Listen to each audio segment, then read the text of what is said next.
अगर आप कक्षा 10 में हैं तो ये वीडियो ज़रूर सुनो, क्योंकि जो मैं प्रश्न बताने जा रही हूँ वो आएगा तो मतलब आएगा। 2027 में कक्षा 10वीं के लोगों के बोर्ड पेपर में आएगा। ये प्रश्न आप नोट करके इसी वक्त याद कर दीजिए, क्योंकि ये प्रश्न हमेशा आता है और हमेशा आएगा। और मैं जो बताने जा रही हूँ इसे देखने के लिए वीडियो को लाइक और सब्सक्राइब करो और पूरा देखें, लास्ट तक वीडियो ज़रूर देखें।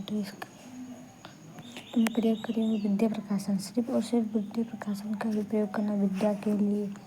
विद्या में बताया जा रहा है कौन कौन से सब्जेक्ट आने वाले हैं। सबसे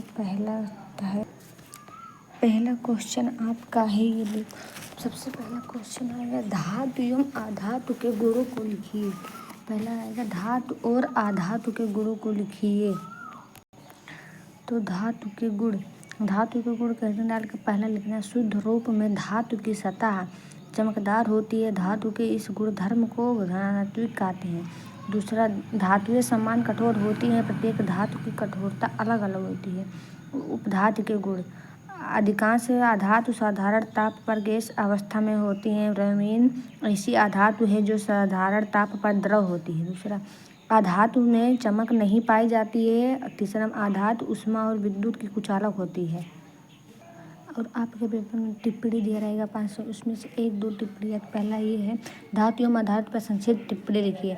धातु पदार्थ को जो कठोर, चमकीले, आघात, वर्धन्यता, तन्य, द्वैत को ऊष्मा तथा विद्युत के सुचालक होते हैं धातु कहलाते हैं, जैसे सोडियम, पोटेशियम, लोहा, बेरिलियम आदि। धातु अब अधातु, जो पदार्थ नरम, मलिन, भंगुर, ऊष्मा तथा विद्युत के कुचालक हो एवं ध्वनिक हो नहीं होते हैं अधातु कहलाते हैं, जैसे ऑक्सीजन।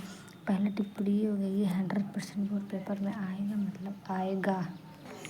दूसरा प्रश्न हृदय के बारे में लिखने के लिए है। और मछली श्वसन कैसे करती है। अमाशय में आहार नाल का सर्वाधिक चौड़ा भाग है। या अंग्रेजी के अक्षर जे के आकार का अंग उदर गुहा की बाईं ओर डायफ्राम के ठीक नीचे स्थित होती है।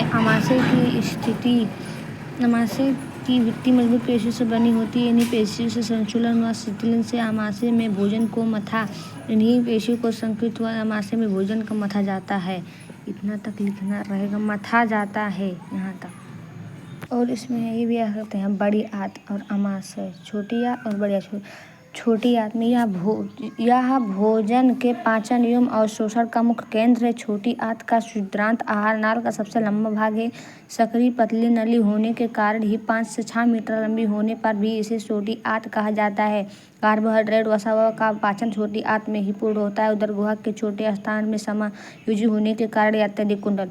इतना लिख लेना, क्योंकि बोर्ड पेपर में आया रहता है। जितना बढ़ा कर लिखोगे उतना ही नंबर मिलेगा, जितना आप बढ़ा सको उतना बढ़ाओ। अब आ गया बड़ी आंत।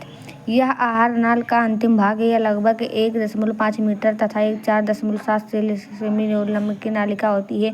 इस भाग में पचे हुए शेष भोजन का तथा जल का अवशोषण होता है और साथ ही उपज भोजन के शरीर के बाहर निकाल दिया जाता है। छोटी आंत तथा बड़ी आंत के संधि स्तंभ पर एक स्वतंत्र उंडकीय कपाट होता है, जिसमें किसी प्रकार की पाचन ग्रंथि नहीं होती है। बड़ी आंत के 4 उपयोग होते हैं। उंडकीय सीरक, श्वसन तंत्र। मनुष्य में इस पथ का निर्माण नासिक व नासिका मार्ग, कंठ क्षेत्र, श्वासनली, ट्रेंडिक तथा बुकाई करते हैं।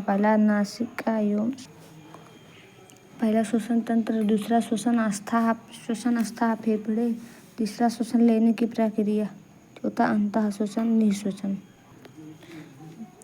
मनुष्य में 2 बड़े गुलाबी रंग के व कोन रूपी फेफड़े वक्ष गुहा में स्थित होते हैं। एक पेशी पट डायफ्राम व गुहा को उदर गुहा से अलग करता है।